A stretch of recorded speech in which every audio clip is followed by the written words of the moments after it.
Assalamualaikum warahmatullahi wabarakatuh. Selamat pagi adik-adik. Bagaimana kabarnya pagi yang cerah hari ini? Semoga senantiasa sehat ya.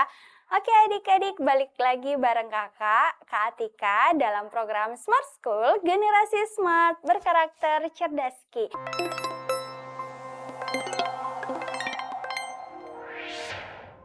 Oke adik-adik, hari ini kita akan belajar bersama-sama materi penalaran umum untuk persiapan UTBK yang akan diadakan kurang lebih beberapa hari lagi. Nah adik-adik, hari ini materinya itu adalah penalaran umum. Nah kita langsung saja untuk pembahasan soal-soal ya.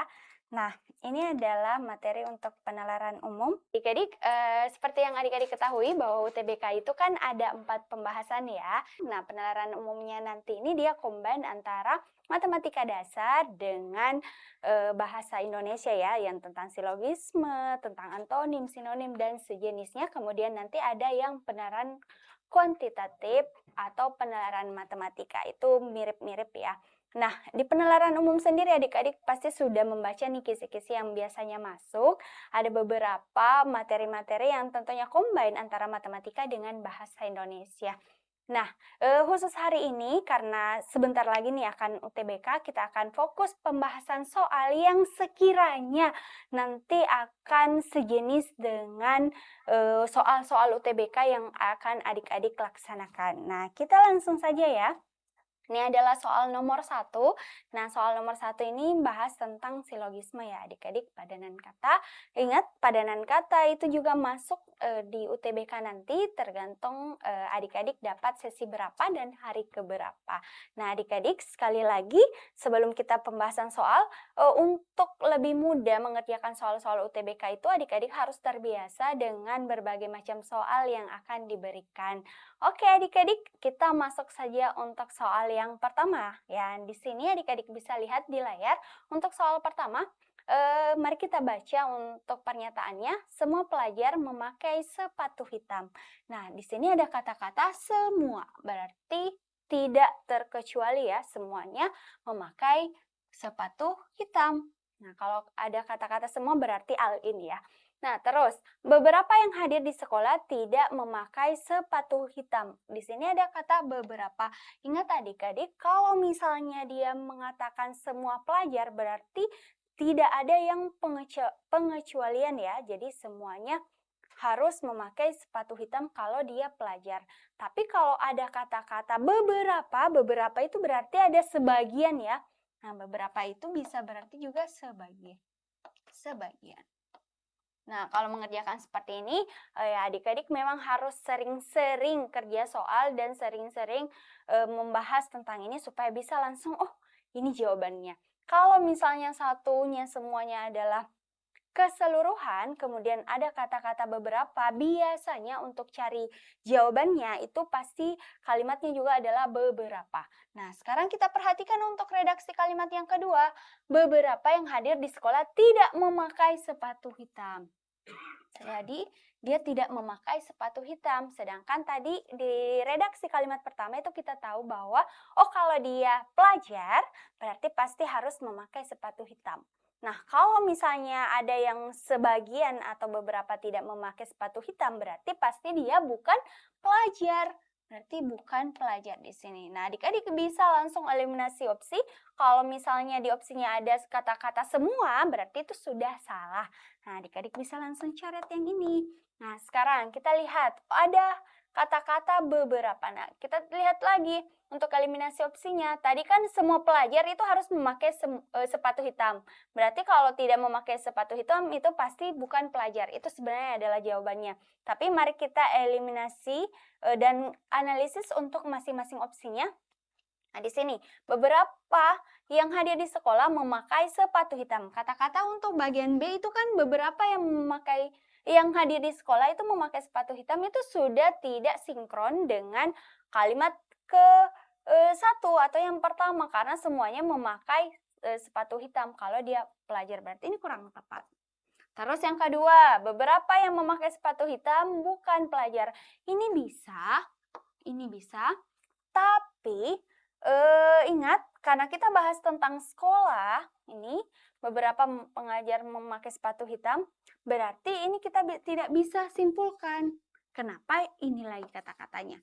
Beberapa yang memakai sepatu hitam, berarti beberapa yang memakai sepatu hitam itu bukan pelajar. Sedangkan tadi redaksi kalimat pertama itu adalah semua pelajar memakai sepatu hitam.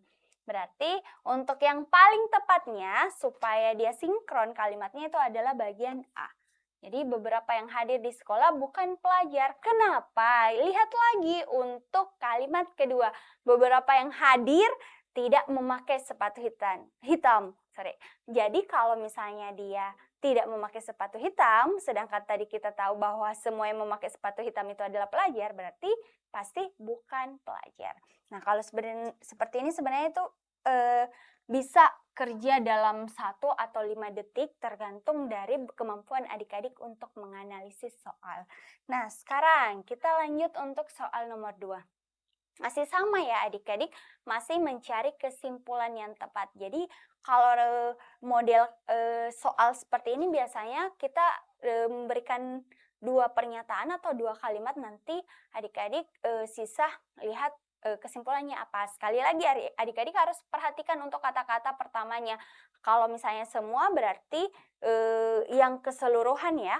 Nah, kalau beberapa berarti ada yang tidak dan ada yang iya.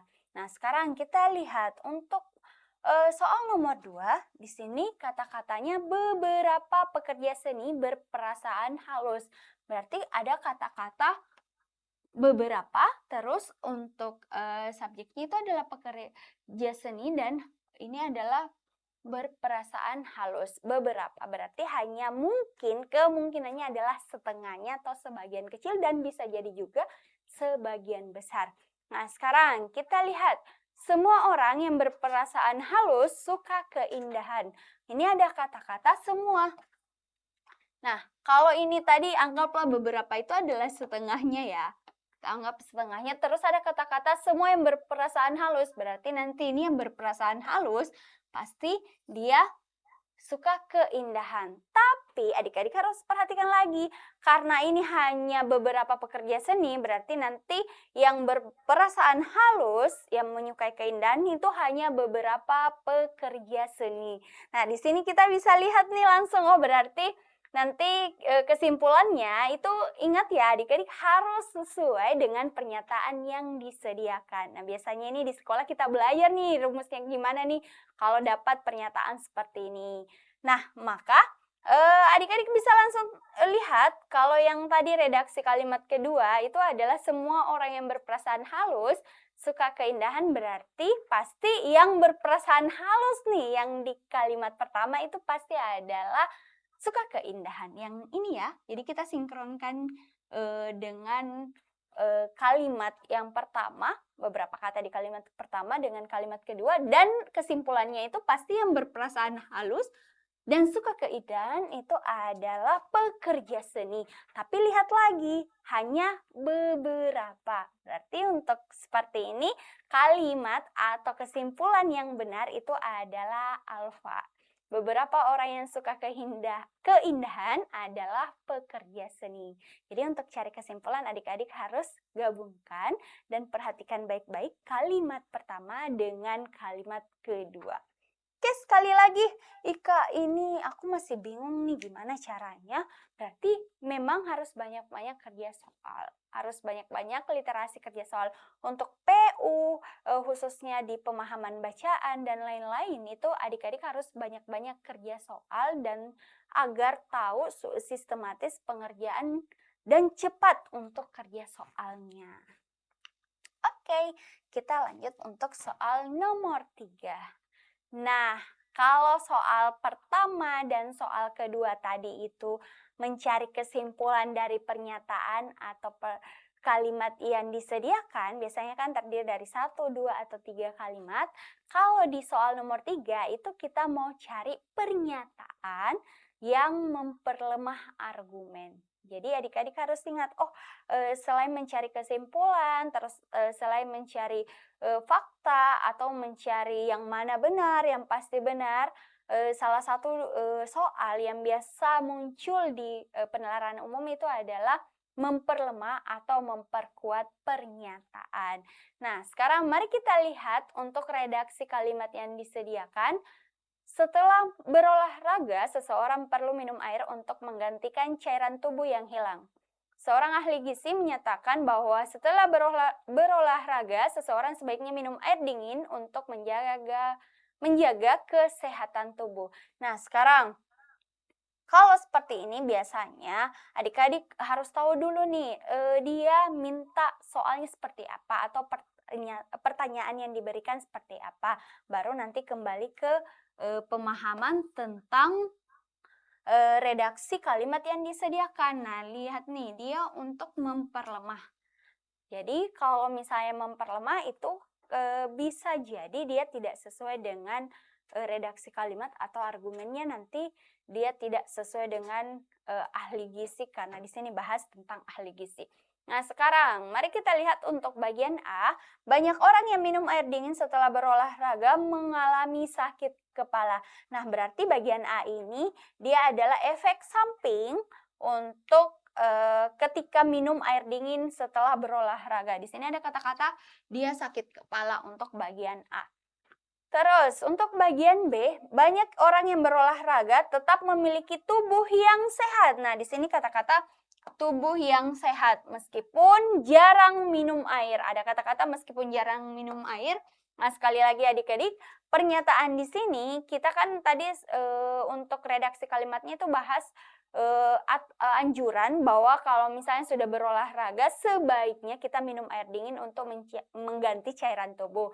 Nah, sekarang karena dia minta yang memperlemah berarti agak kurang mendukung redaksi kalimat yang disediakan. Nah, sekarang di sini untuk bagian B. Banyak orang yang berolahraga tetap memiliki tubuh yang sehat. Ada kata-kata tubuh yang sehat meskipun jarang minum air. Ada kata-kata meskipun jarang. Nah, ini kan kalau misalnya kita gabungkan dengan redaksi kalimat yang ada, itu kan justru memperkuat kalimatnya ya. Jadi dia akan memperkuat kalimatnya, berarti ini kurang tepat. Kenapa dia memperkuat atau bisa jadi balance dengan kalimatnya ada kata-kata ini. Jadi dia memiliki tubuh yang sehat meskipun jarang minum air, itu ya. Terus untuk bagian C, minum air dingin setelah berolahraga terbukti mencegah dehidrasi.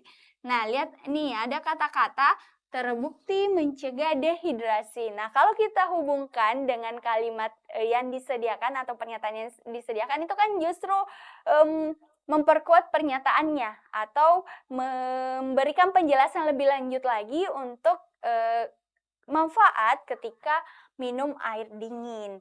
Nah, berarti ini bisa memperkuat ya. Ini justru sesuai dengan pernyataan atau kalimat yang disediakan di soal nomor 3. Kemudian bagian D. Minum air dingin setelah berolahraga dapat mempercepat pembakaran lemak menjadi kalori. Nah, di sini ada kata-kata dapat mempercepat. Nah, ini juga kan memperkuat ya kalimat atau redaksi kalimat yang disediakan. Terus, yang terakhir. Jadi ini memperkuat ya. Justru merujuk lagi untuk manfaat ketika minum air dingin. Sekarang, bagian E. Sebagian atlet minum air dingin setelah berolahraga untuk mengganti cairan tubuh. Di sini ada kata-kata untuk mengganti cairan tubuh.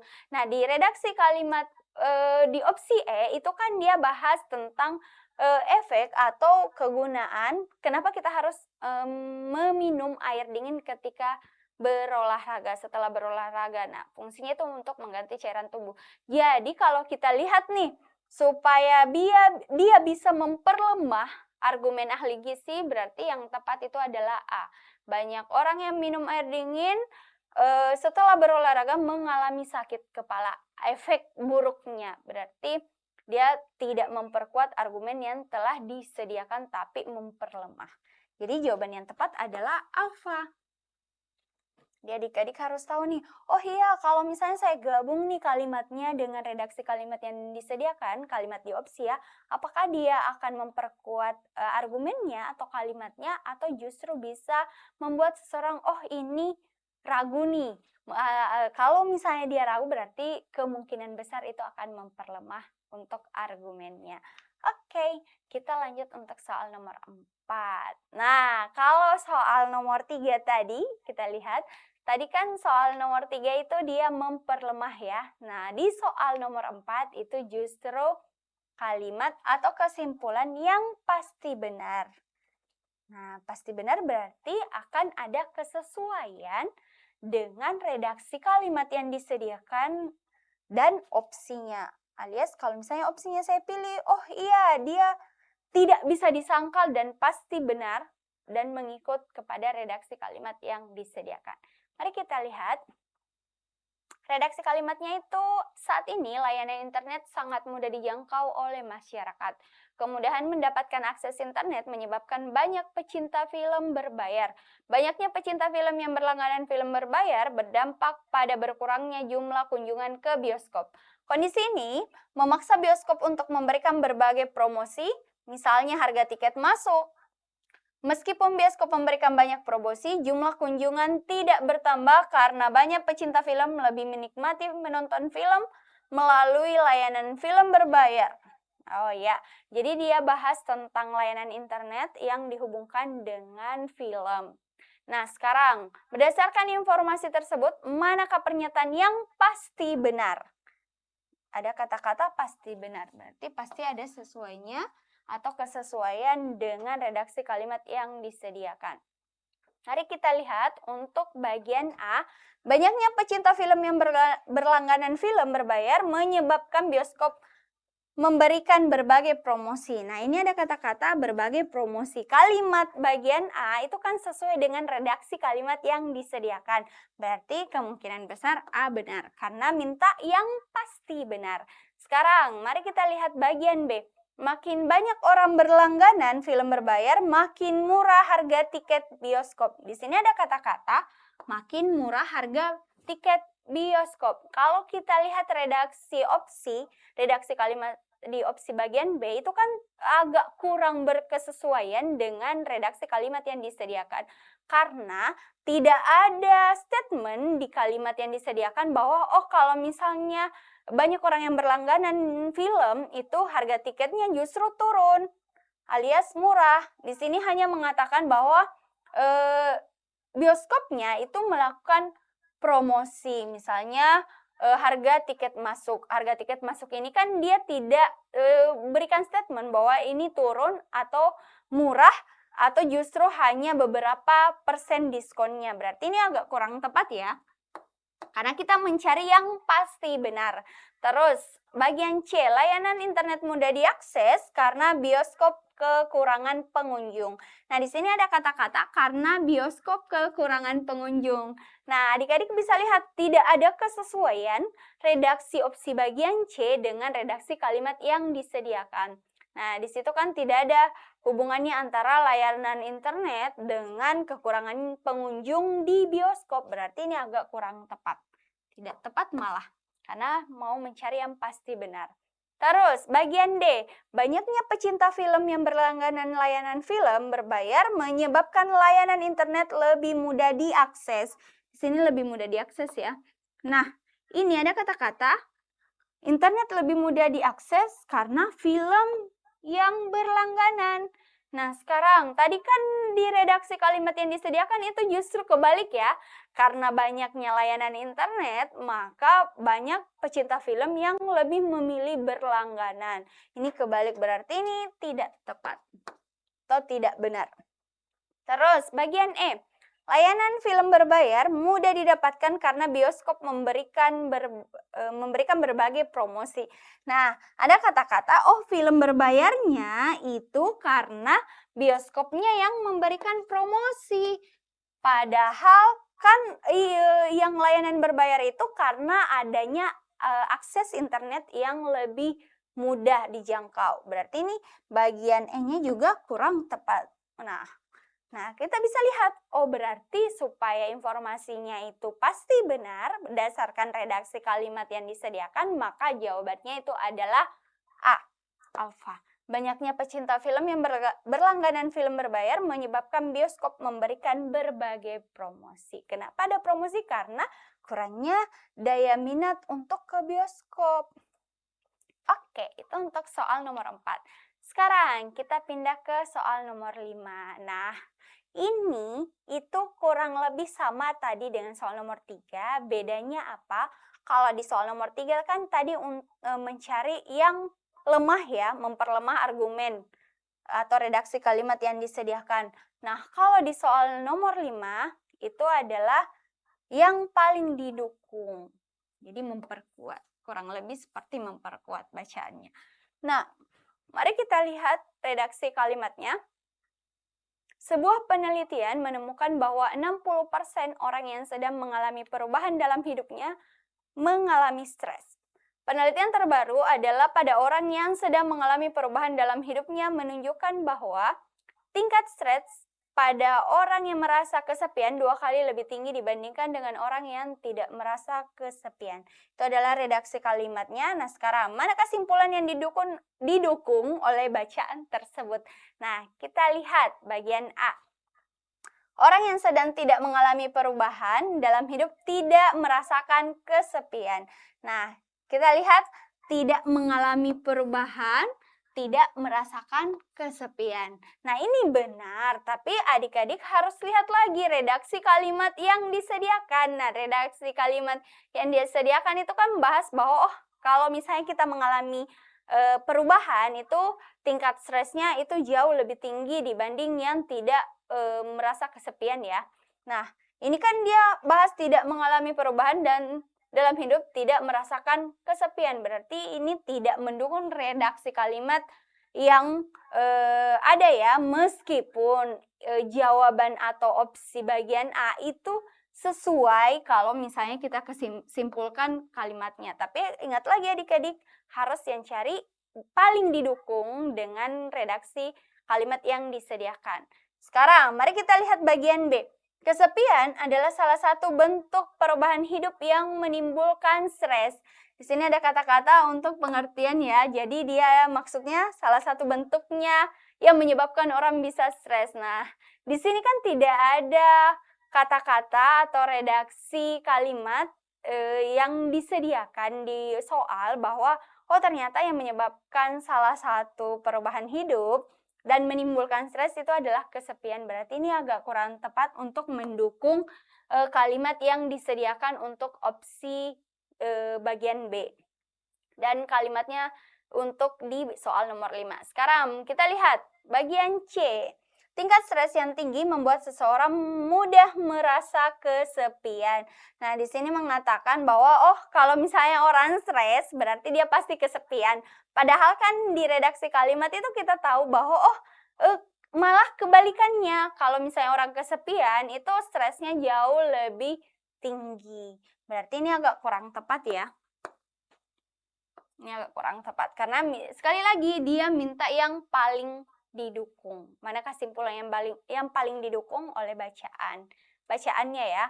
Nah, kalau bahas kita tentang bacaan, meskipun misalnya nanti di opsinya itu benar, tapi kalau tidak ada kesesuaian dengan bacaan, berarti itu kita harus cari lagi nih opsi yang lebih sesuai lagi dengan bacaan yang disediakan. Nah, sekarang bagian D. Kesepian dapat membuat kondisi stres yang dihadapi seseorang terasa lebih berat.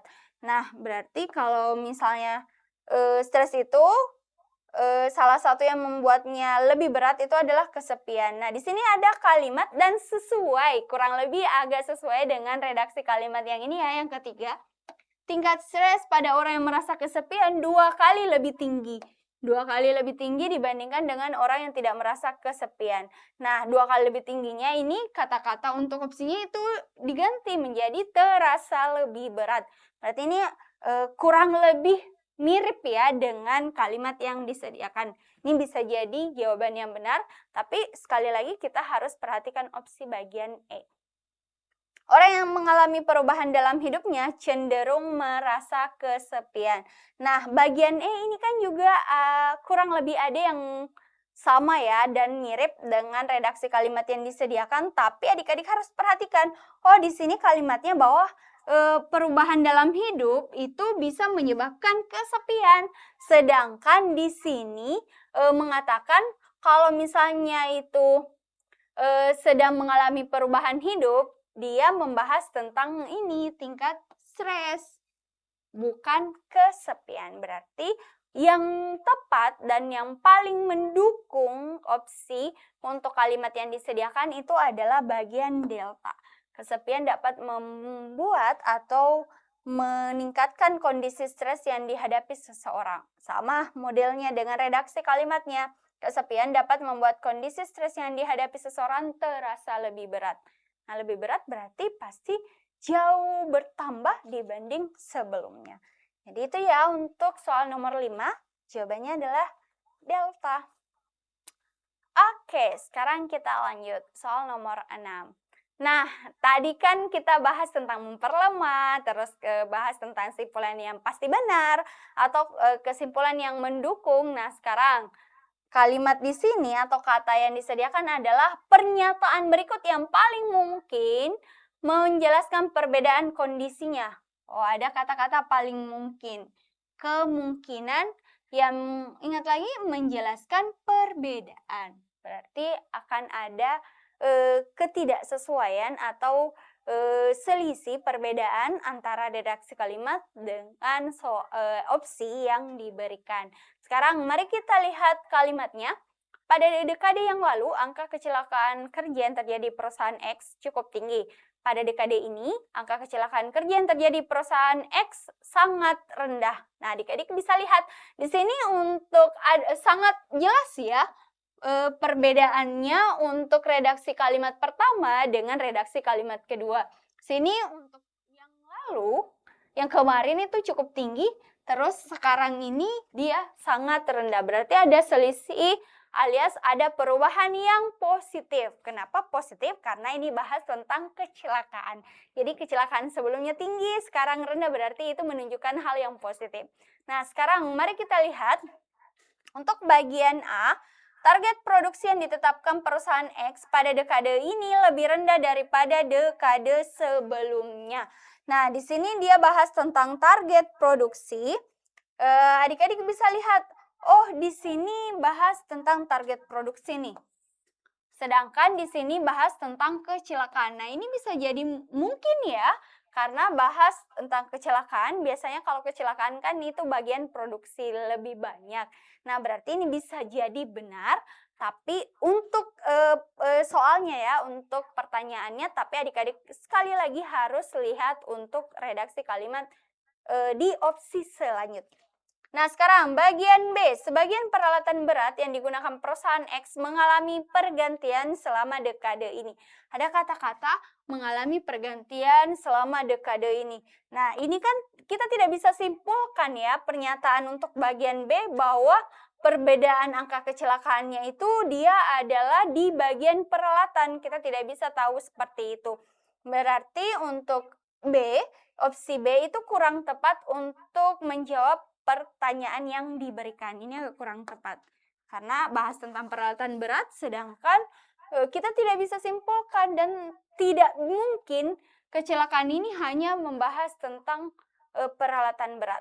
Nah, lanjut C. Aturan tentang prosedur keselamatan kerja yang diberlakukan oleh perusahaan X pada dekade ini jauh lebih kuat daripada dekade sebelumnya. Nah, adik-adik bisa lihat di sini ada kata-kata prosedur keselamatan kerja. Sedangkan di redaksi kalimat yang disediakan itu kan tidak membahas tentang keselamatan kerja ya, hanya membahas bahwa kecelakaan kerja. Nah, ingat lagi kecelakaan kerja ini kita tidak bisa juga simpulkan bahwa oh kecelakaan kerjanya ini di bagian mana. Belum bisa disimpulkan karena banyak tempat atau banyak tim ketika kita melakukan pekerjaan ya. Nanti ini bagian C juga kurang tepat karena dia bahas tentang aturannya, tapi hanya di prosedur keselamatan kerjanya, belum sinkron dengan redaksi kalimat yang disediakan. Kemudian D. Perusahaan X banyak menerima pegawai yang bekerja di bagian administrasi. Sini ada kata-kata menerima pegawai, terus bagiannya itu adalah administrasi. Nah, ini bisa jadi benar ya adik-adik, seperti yang kakak bilang tadi, bahwa ketika kita melakukan pekerjaan itu kan dia timnya atau bagian-bagiannya itu tidak hanya satu. Tidak hanya produksi, tidak hanya di bagian prosedur dan lain-lain itu banyak sekali, berarti kemungkinan D ini bisa. Karena kenapa berkurang angka kecelakaannya? Kebanyakan di administrasi. Administrasi itu kan tidak langsung melakukan pekerjaan berat, hanya di depan komputer kebanyakan, tapi ingat lagi bahwa redaksi soal di nomor 6 itu dia tidak menjelaskan bahwa perusahaan X ini bergerak di bidang apa. Jadi kita sudah dapat nih bagian A dan D yang kemungkinan. Nanti kita analisa lagi yang bisa membahas tentang perbedaannya. Kemudian bagian E. Selama dekade ini, jumlah pegawai di perusahaan X yang mengikuti asuransi keselamatan kerja lebih besar daripada dekade sebelumnya. Di sini ada kata-kata asuransi keselamatan. Nah, jumlah kecelakaan itu kan tidak berhubungan dengan asuransi keselamatan ya, atau asuransinya. Nah, dia banyak tidaknya yang kecelakaan itu kan asuransi akan mengcover, berarti ini tidak berhubungan dengan kalimat yang disediakan. E-nya kurang tepat. Nah, sekarang mari kita analisa tadi. Yang paling mungkin itu kan adalah A dan D ya. Nah, mari kita lihat target produksi yang ditetapkan perusahaan X pada dekade ini lebih rendah daripada dekade sebelumnya. Nah, adik-adik lihat lagi target produksi. Seperti yang kakak bilang tadi, bahwa ketika kita bekerja di suatu perusahaan, apalagi di bagian soal nomor 6 itu kan perusahaannya tidak dijelaskan dia bergerak di bidang apa, kita tidak bisa menyimpulkan bahwa, oh ternyata ini adalah target produksi nih yang menyebabkan dia kecelakaannya lebih rendah. Berarti ini agak kurang tepat ya. Nah, yang paling bisa dan paling mungkin itu karena kenapa kecelakaannya lebih rendah? Itu dia lebih banyak di bagian administrasi. Nah, berarti bagian D. Untuk soal nomor 6, memang adik-adik harus banyak-banyak membaca lagi literasi dan harus memperkuat lagi penalarannya tentang soal ya, mengerjakan soal. Oke, kita lanjut untuk soal nomor 6. Nah, ini adalah soal nomor 6. Kalau tadi bahas tentang bacaan, ini lebih masuk ke penilaian,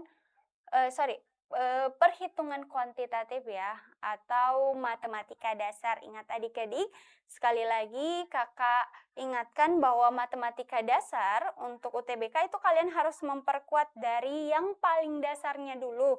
Misal kayak penjumlahan, pengurangan, perkalian, dan pembagian. Nah, kalau sudah mantap di bagian situ, nanti adik-adik bisa langsung masuk di bilangan-bilangan matematikanya, kayak misalnya bilangan bulat, bilangan caca, ada pecahan, persen, terus ada akar pangkat, eksponensial, dan lain-lain. Jadi memang harus banyak-banyak mengerjakan soal dan adik-adik harus permantap untuk 4 dasar matematika itu. Oke, nah kita lanjut untuk soal nomor 7. Di sini bahas rata-rata kecepatan penjahit dalam membuat kemeja 4 buah per hari. Jadi satu harinya itu dia hanya bisa membuat 4 untuk rata-ratanya. Jumlahnya ya. Jadi jumlahnya dalam satu hari itu adalah 4 kemeja. Terus pada kondisi manakah pekerja membuat kemeja menghabiskan waktu paling cepat? Nah, sekarang caranya itu adalah adik-adik sisa bagi ini dulu 150 kemejanya untuk dibagi 4. Nah, adik-adik lihat, ini kan bahas tentang rata-rata kecepatan ya. Nah, kalau rata-rata kecepatan penjahit, mau berapapun penjahitnya, berarti pasti dia kemeja yang biasanya dihasilkan itu adalah 4. Nah, adik-adik sisa bagi 150 bagi 4 berapa? Ini kan dibagi 4, jadi ini 150 dibagi 4, ada 3 berapa nih? 34 ya, berarti 12, 30, berarti 37,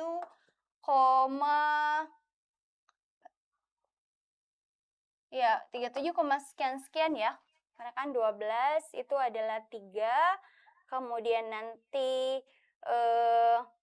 30-nya itu adalah 7, berarti 28, terus 20 bagi 4 ini 37,5 ya. 37,5 kurang lebih harinya. Karena kemudian 240, ini adik-adik bisa langsung bagi. Ini 240 dibagi 4 berarti dia adalah 60. Kemudian 150 dibagi 4. Ini 150 bagi 4 berarti dia adalah sama ya, 37,5. Kemudian 140 dibagi 4 berarti dia 35, kurang lebih 35, terus 240 dibagi 4 dia adalah 60. Nah, itu adalah jumlah kemeja kalau misalnya kita lihat dari total kemeja yang dihasilkan ya, belum membahas tentang berapa jumlah penjahitnya. Nah, kalau seperti ini, jadi di beberapa penilaian pengukuran atau perhitungan kuantitatif di penalaran umum, adik-adik sebenarnya kebanyakan itu sisa menggunakan logika, biasanya menggunakan logika. Selain itu adalah perhitungan matematika dasar.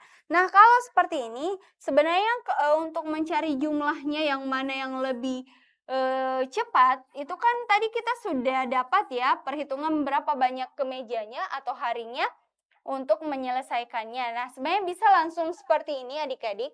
Adik-adik bisa langsung lihat ini harinya dari ini. Jadi kurang lebih yang paling cepat itu adalah yang ini ya, 35.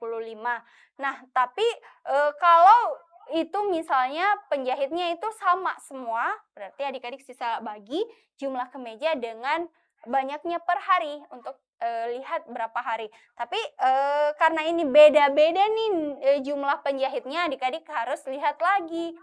Nah, kalau seperti ini, sebenarnya tanpa harus menghitung panjang-panjang, adik-adik sisa lihat. Oh, tadi kan yang masuk dominasi untuk hari paling cepat itu ada di bagian A untuk 37,5, terus ada C dan ada D. Jadi C, A, dan D ya.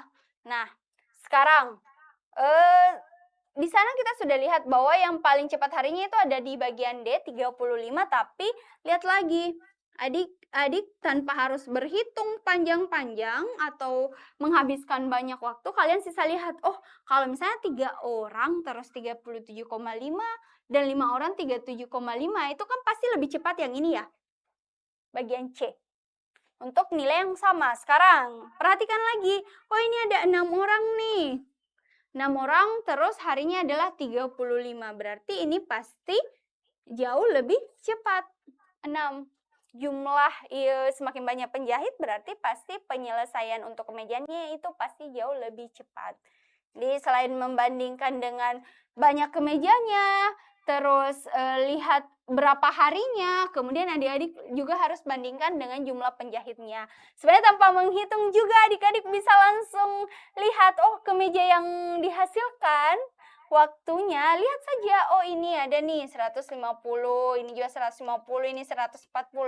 Itu kan dia waktunya meskipun kemejanya sedikit, itu kan pasti kalau semakin sedikit kemeja, maka waktunya pasti semakin cepat atau penyelesaiannya semakin cepat. Nah, dari sini adik-adik bisa lihat, oh ternyata yang lebih cepat, banyak kemeja yang diselesaikan itu pasti akan berbanding terbalik dengan banyaknya orang. Semakin banyak orang, terus semakin sedikit kemejanya, pasti hari untuk penyelesaiannya itu lebih cepat. Nah, sekali lagi, ini adik-adik harus lihat waktu yang paling cepat. Jadi dia hanya mencari yang mana sih yang dapat menyelesaikan waktu yang paling cepat tanpa melihat banyaknya jumlah kemeja. Nah, adik-adik bisa lihat, oh kalian juga bisa lihat nih, hitung saja langsung atau boleh langsung analisis opsinya. Oke, itu untuk soal nomor 7 ya. Oke, kita pindah ke soal terakhir.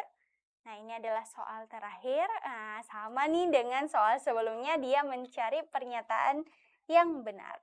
Nih adik-adik, kalau tadi nih kita bahas tentang hitung-hitungan, kita kembali lagi bahas tentang redaksi kalimat. Nah, kalimat yang disediakan itu bahas tentang kebiasaan membuang sampah. Kebiasaan membuang sampah sembarangan tidak boleh dianggap sepele karena kebiasaan ini dapat membuat saluran air terhambat. Ketika musim hujan, saluran yang tersumbat tidak dapat mengalirkan air. Air yang tidak tersalurkan dengan baik menyebabkan terjadinya banjir. Meskipun kerja bakti rutin dilaksanakan, masyarakat tetap tidak bisa beraktivitas karena banjir di mana-mana.